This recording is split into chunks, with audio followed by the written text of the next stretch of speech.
নমস্কাৰ মই প্ৰণিতা লৈ আহিছো এই মুহূৰ্তৰ বিগ ব্ৰেকিং নিউজ পঞ্চায়ত নিৰ্বাচনক লৈ ৰুলছ এণ্ড ৰেগুলেশ্যন সেট কৰি দিয়া হৈছে কোনে কোনে নিৰ্বাচন খেলিব পাৰিব সেই সন্দৰ্ভত মন্তব্য কৰা হৈছে সমান্তৰালকৈ কোনে কোনে চিহ্ন ব্যৱহাৰ কৰিব পাৰিব কোনে কৰিব নোৱাৰিব এই সকলোবোৰ ৰুলছ এই মুহূৰ্তত আহি পৰিছে আৰু পঞ্চায়ত নিৰ্বাচনক লৈ মুখ্যমন্ত্ৰী ডক্টৰ হিমন্ত বিশ্ব শৰ্মাই ডাঙৰ মন্তব্য কৰিছে যে সম্পূৰ্ণ নতুন পদ্ধতিৰে হ'ব পঞ্চায়ত ইলেকশ্যন আৰু কোনোবাই যদি নিয়ম অমান্য কৰে তেনেহলে ব্যৱস্থা হ'ব এই মুহূৰ্তত আটাইতকৈ ডাঙৰ খবৰ আমি সবিস্তাৰে লৈ আহিব বিচাৰিছো পঞ্চায়ত নিৰ্বাচনক লৈ ডাঙৰ আপডেট আহি গ'ল পঞ্চায়ত নিৰ্বাচনক লৈ মুখ্যমন্ত্ৰী ডক্টৰ হিমন্ত বিশ্ব শৰ্মাই স্পষ্টকৈ মন্তব্য কৰিছে কোনে কোনে নিৰ্বাচন খেলিব পাৰিব কোনে কোনে খেলিব নোৱাৰিব সকলোবোৰ ক্ৰাইটেৰিয়া সেট কৰি দিয়া হৈছে প্ৰথমবাৰৰ বাবে দলীয় প্ৰতীক অবিহনে অনুষ্ঠিত হ'বলৈ গৈ আছে পঞ্চায়ত নিৰ্বাচন নতুন পদ্ধতিৰে পঞ্চায়ত নিৰ্বাচন অনুষ্ঠিত হ'ব দলৰ কোনো খেঁচা দলৰ কোনো চাপ নাথাকিব পঞ্চায়ত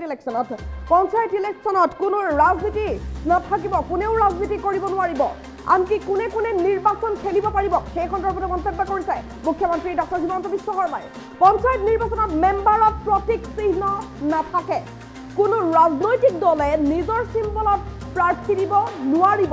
স্পষ্ট ঘোষণা মুখ্যমন্ত্ৰী ডক্টৰ হিমন্ত বিশ্ব শৰ্মাৰ আঞ্চলিক পঞ্চায়ত আৰু জিলা পৰিষদৰ সদস্য এই দুয়োটাত চিহ্ন থাকিব লগতে মেম্বাৰক কোনো পাৰ্টিয়ে টিকট নিদিয়ে এই কথা স্পষ্টকৈ ঘোষণা কৰিছে মুখ্যমন্ত্ৰী ডক্টৰ হিমন্ত বিশ্ব শৰ্মাই সভাপতিজন মেম্বাৰসকলে পিছত নিৰ্বাচন কৰিব এইটো এটা ডাঙৰ মন্তব্য মুখ্যমন্ত্ৰীগৰাকীৰ মেম্বাৰৰ বাবে চিম্বল আইন অনুসৰি ব্যৱহাৰ কৰিব নোৱাৰি এই কথাও স্পষ্ট কৰি দিয়া হৈছে নিৰ্বাচনী তাৰিখ ঘোষণাৰ পূৰ্বে মুখ্যমন্ত্ৰী ডক্টৰ হিমন্ত বিশ্ব শৰ্মাৰ ডাঙৰ ঘোষণা আৰু স্পষ্ট ঘোষণা বুলি ক'ব পাৰি স্পষ্ট কৰি দিয়া হৈছে কোনো ধৰণৰ ৰাজনৈতিক দলৰ খেঁচা নাথাকিব আনকি বিজেপিয়েও হস্তক্ষেপ নকৰে পঞ্চায়ত ইলেকশ্যনত সেই কথা মুখ্যমন্ত্ৰীগৰাকীয়ে স্পষ্ট কৰি দিছে যে কোনে কোনে নিৰ্বাচনত কেনেধৰণে প্ৰতিদ্বন্দ্বিতা কৰিব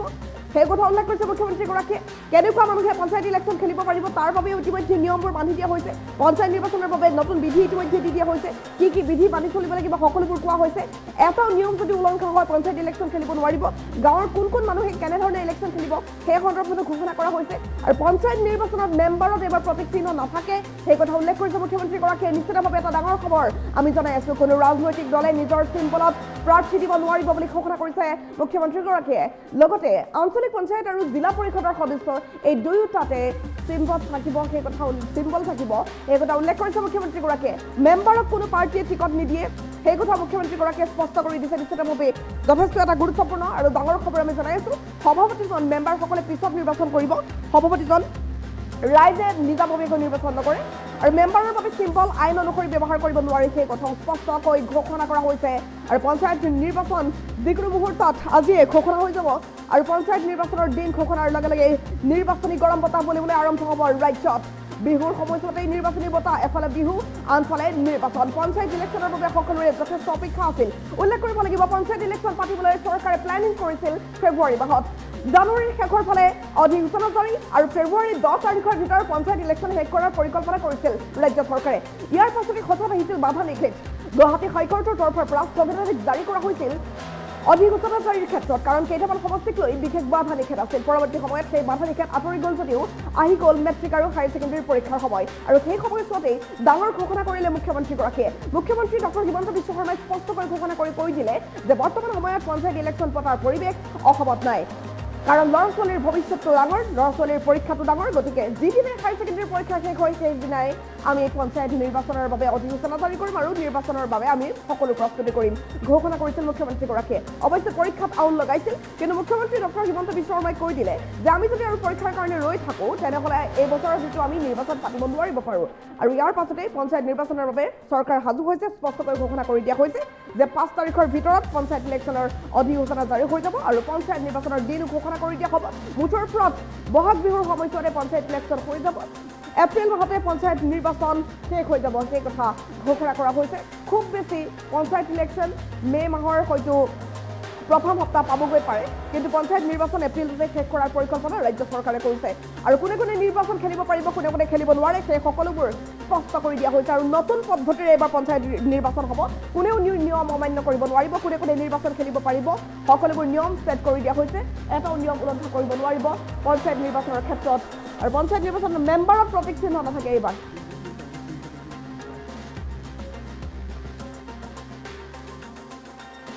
আয়োজন কৰিছে তেওঁ সংবাদমেলযোগে সকলো কথা খুলি ক'ব বিচাৰিছে সংবাদ মাধ্যমৰ জৰিয়তে সকলো কথা স্পষ্ট কৰিব মুখ্যমন্ত্ৰীগৰাকীয়ে আমি পোনপটীয়া সম্প্ৰচাৰলৈ সংবাদমেললৈ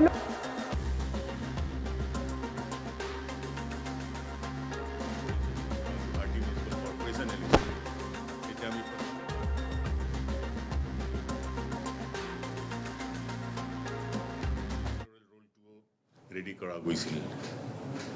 এইবাৰ পঞ্চায়ত ইলেকশ্যনটো খুব এটা ডাঙৰ স্কেলত হয় প্ৰায় ইউ কেন সে 75-80% গোটেই ষ্টেটৰ সমষ্টিবোৰ ইয়াত ইনভলভ হৈ থাকে এইকাৰণে আমি EVM ব্যৱস্থাটো কৰিব পৰা নাই তাত দুটা টেকনিকেল আৰু ফাইনেন্সিয়েল বোথ ৰিজন আছে ইলেকশ্যন কমিশ্যন এতিয়া M2 EVM তাৰ ম্যাদটো যে লাইফ আছে শেষ হৈছে প্ৰায় 15 বছৰ হৈ গ'ল গোটেইখিনি M2 EVM সো তেওঁলোকে এতিয়া ডিসকাৰ্ড কৰি দিছে আৰু কাকো ব্যৱহাৰ কৰিবলৈ পাৰমিশন নিদিয়ে এইকাৰণে আমি ব্যালট বক্সৱে ইউজ কৰিছোঁ কিন্তু আমি বহুতখিনি IT ইনিচিয়েটিভ লৈছোঁ যে প্ৰথমবাৰ ইমান লাৰ্জ স্কেল ইলেকশ্যনত লোকাল বডি ইলেকশ্যন কাৰণে ৰাজ্য নিৰ্বাচন আয়োগ প্ৰথমবাৰ হৈছে আমি আমাৰ ডিজিটাল অনলাইন ইলেক্ট্ৰল ৰোল আছে যে আমাৰ ৱেবছাইটত আছে আৰু আমাৰ ষ্টেট ডেটা চেণ্টাৰত আমি হোষ্টও কৰিছোঁ এজ এ ছাৰ্ভাৰ আৰু সেই যোৱা 2 বছৰ আমি NIC লগত যোগাযোগ কৰি তেওঁলোকৰ সহযোগত এই এপ্লিকেশ্যনটো ডেভেলপ কৰিছোঁ তাৰ বাহিৰে আমাৰ এই অনলাইন ডিজিটাল ইলেক্ট্ৰল ৰোল হোৱাৰ কাৰণে all over the state আমাৰ ৱেবছাইট পৰা নিজা এপিক কাৰ্ড যোগেদি বা নিজা গাঁৱৰ PDF ভোটাৰ লিষ্ট ডাউনলোড কৰি নামটো ভোটাৰ লিষ্টত আছে না নাই চেক কৰিব পৰা যায় আমি যেতিয়া পৰা এই ভোটাৰ লিষ্টটো অনলাইন কৰিছোঁ তেতিয়া পৰা more than 10 lakh visitors আমাৰ এইটো চেক কৰিছে এণ্ড সেইটো এটা আমিও সুখী আছোঁ দ্যাট আমাৰ এই যে প্ৰয়াস আছে আমাৰ ভোটাৰ সিটিজেন ৰাইজে এইটো ভাল পাই আছে তাৰ বাহিৰে আমি এটা নিৰ্বাচন এপ্লিকেশ্যন যে NICৰ এপ্লিকেশ্যন আছে ইয়াত কাষ্টমাইজ কৰিছোঁ পঞ্চায়ত ইলেকশ্যন কাৰণে তাত যেনেকৈ এছেম্বলি বা পাৰ্লিয়ামেণ্ট ইলেকশ্যনত ৰেণ্ডমাইজেশ্যন প্ৰচেছ যে হয় পলিং পাৰ্চনেল কাৰণে কাউণ্টিং পাৰ্চনেল কাৰণে EVM কাৰণে এই গোটেইখিনি তেনেকুৱাই পদ্ধতি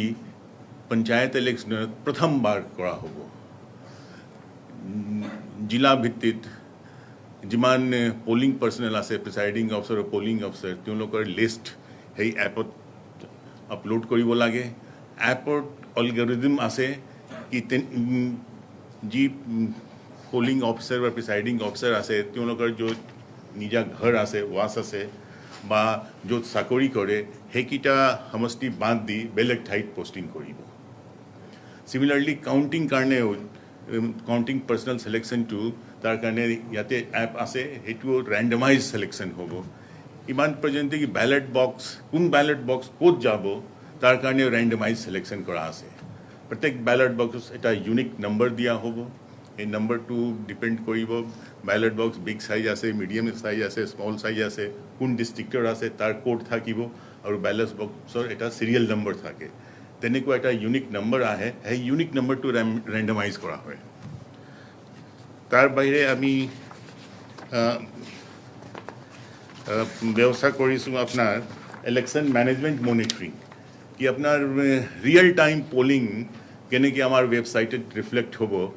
বা সেইটো আমাৰ এভৰি 2 hour ৰিপৰ্টিং হ'ব তাৰ কাৰণে ব্যৱস্থা কৰা আছে আমাৰ যিমান নমিনেশ্যন ফাইল হ'ব প্ৰত্যেক দিন নমিনেশ্যন যে আৰম্ভ হ'ব আৰু প্ৰত্যেক দিন নমিনেশ্যন ফাইল হ'ব গাঁও পঞ্চায়তৰ নমিনেশ্যন বাহিৰে মানে ৱাৰ্ড নমিনেশ্যন বাহিৰে যে আঞ্চলিক পঞ্চায়ত আৰু জিলা পঞ্চায়ত সমষ্টিৰ কাৰণে যে নমিনেশ্যন হ'ব সেই নমিনেশ্যনৰ যে এফিডেভিট আছে আৰু যে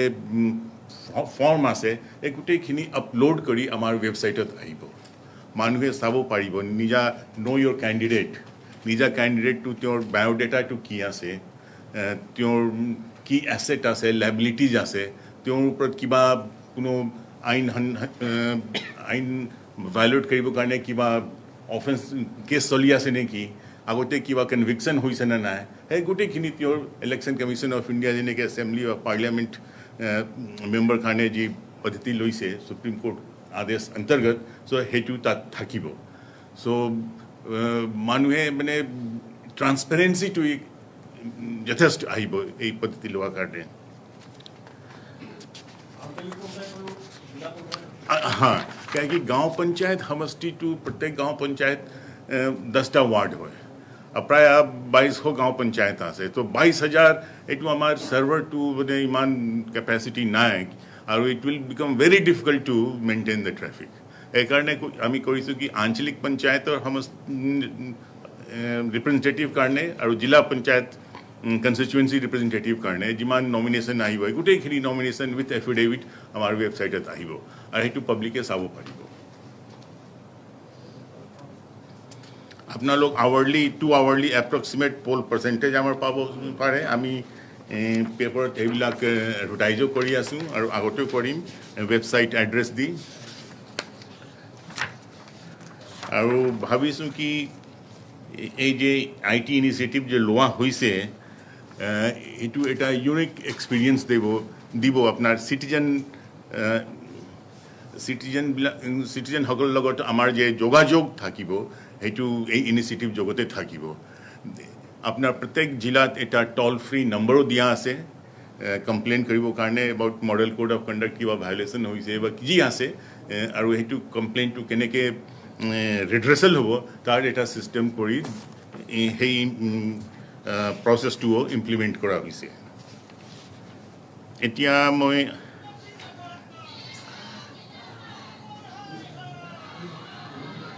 মই পঞ্চায়ত ইলেকশ্যনৰ যে শিডিউল আছে পঞ্চায়ত ইলেকশ্যন 2025 যে নটিফিকেশ্যন আছে সেই শিডিউলটো আপোনালোকক জানিবলৈ দিছোঁ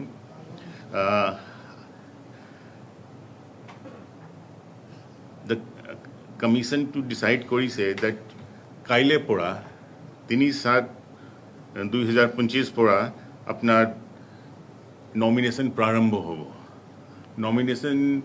ফাইলিং 11 বজাৰ পৰা 3 বজালৈ 11 তাৰিখলৈ হ'ব 6 তাৰিখ যে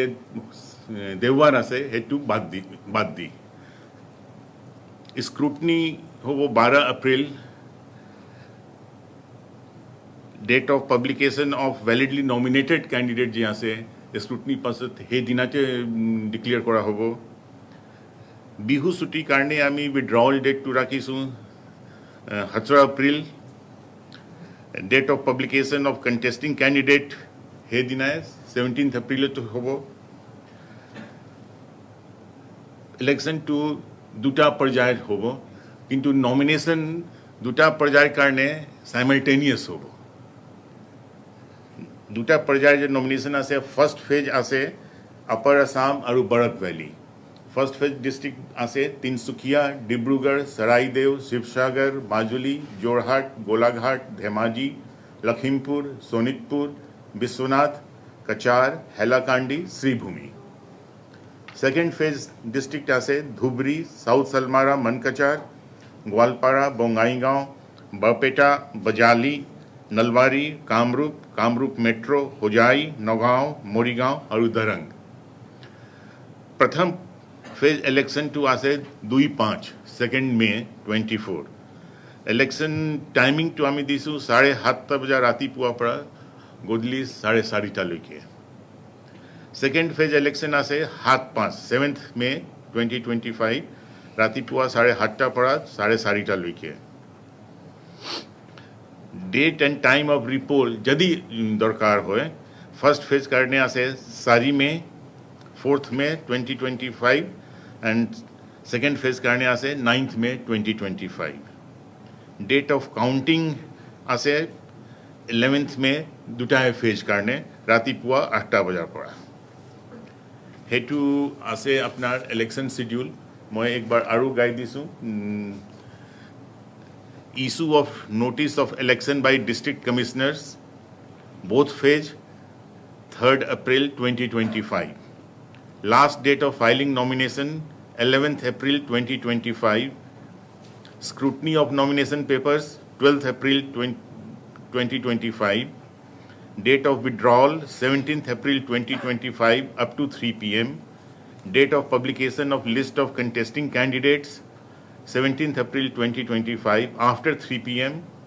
Date and time of poll for first phase, 2nd May 2025 between 7:30 a.m. and 4:30 p.m. Second phase, 7th May 2025, 7:30 a.m. to 4:30 p.m. Date of repoll, if any, for first phase, 4th May 2025. For second phase, 9th May 2025. Timing 7:30 a.m. to 4:30 p.m. Date of counting, simultaneous counting hobo dutae phase karne, 11th May 2025 from 8 a.m. till completion of counting.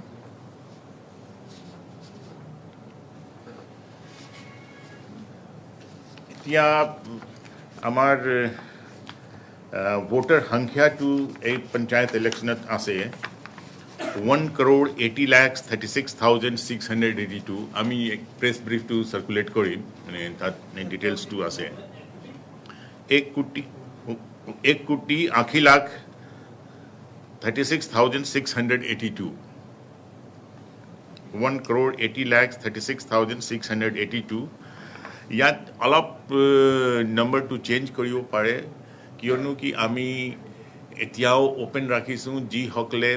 প্ৰথম জানুৱাৰী 2025 eligible আছে till the last date of filing nomination registration কৰিব পাৰে 2018 voter আছিলে যেতিয়া last panchayat election হৈছিল 1,56,41,456 there is increase of 13.27% over the last election. 27. The most interesting aspect is apna local share karibole bisarisu a online digital electoral roll hua karne mistake to negligible remove ho gaise. Unlike the ECI electoral roll, our electoral roll is more truthful in the sense that no epic number can be duplicated here. One epic number,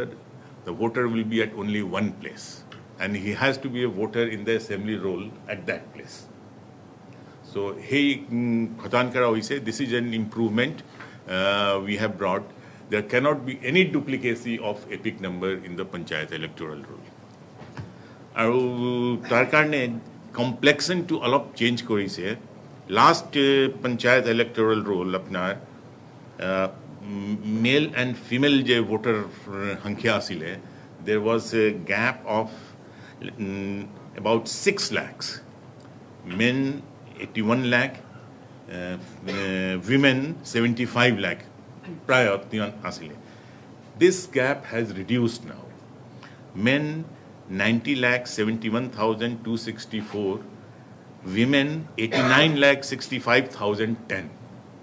তার মানে এই gap আগতে যে প্রায় 8-9% আসিলে এতিয়া just less than 1% আছে মহিলা সো মানে এই ট্ৰুথফুলনেছটো ইমান ইম্প্ৰুভ কৰিছে পপুলেশ্যনটো প্ৰায় তেনেকৈ থাকে আৰু ভোটাৰ সংখ্যাটো তেনেকৈ ৰিফ্লেক্ট এতিয়া কৰি আছে total number of polling stations আমাৰ আছে 25,007 টোটাল পলিং পাৰ্চনেল ডিপ্লয় যে হ'ব ভোট কেন্দ্ৰ আছে 25,007 25,007 polling personnel 25,007 polling personnel प्रत्येक वोट केंद्र करने 1 presiding officer and 3 polling officer on an average it's more than 1 lakh 1,28,000 reserve 20% आसे so total you can say 1,20,000 polling personnel will be deployed good stated 27 districts আপনার 7 district যে আছে 6 schedule area আছে তাত panchayat election নহয় The model code of conduct comes into force from today evening itself. আমার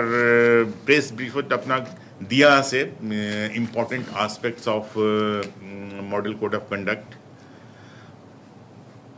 Part 1 of the conduct lays a stress on certain minimum standards of good behavior and conduct of political parties, candidates and their workers and supporters. Part 2 and 3 deals with holding of public meeting and taking out procession by political party and candidates. Part 4 and 5 describes how political parties and candidates should conduct themselves on the polling day at the polling booths. Part 6 is about political parties and candidates to bring their complaints to the notice of observers appointed by Election Commission. We have appointed